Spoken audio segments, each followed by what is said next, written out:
अऊज़ु बिल्लाहि मिनश शैतानिर रजीम बिस्मिल्लाहिर रहमानिर रहीम फबिमा रहमतिन मिनल्लाहि लिंत लहुम वलौ कुन्त फज़्ज़न गलीज़ल क़ल्बि लंफ़ज़्ज़ू मिन हौलिक फ़अफ़ु अन्हुम वस्तग़फ़िर लहुम वशाविरहुम फ़िल अम्र फ़इज़ा अज़मत फ़तवक्कल अलल्लाह इन्नल्लाह युहिब्बुल मुतवक्किलीन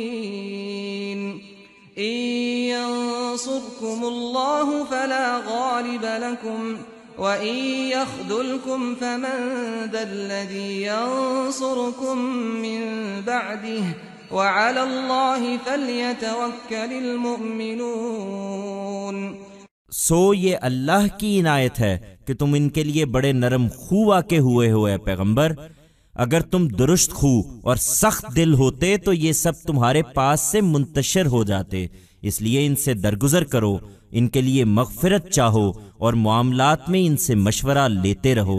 फिर जब फैसला कर लो तो अल्लाह पर भरोसा करो, इसलिए कि अल्लाह को वही लोग पसंद हैं जो उस पर भरोसा करने वाले हों। ईमान वालो, अगर अल्लाह तुम्हारी मदद पर हो तो कोई तुम पर गलबा नहीं पा सकता, और वो तुम्हें छोड़ दे तो उसके बाद कौन है जो तुम्हारी मदद करेगा। और ईमान वालों को तो अल्लाह ही पर भरोसा करना चाहिए। So, it is because of God's favor that you are very gentle to them, O Prophet.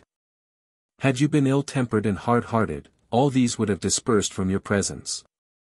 Therefore, ignore them and seek forgiveness for them and keep consulting them in affairs.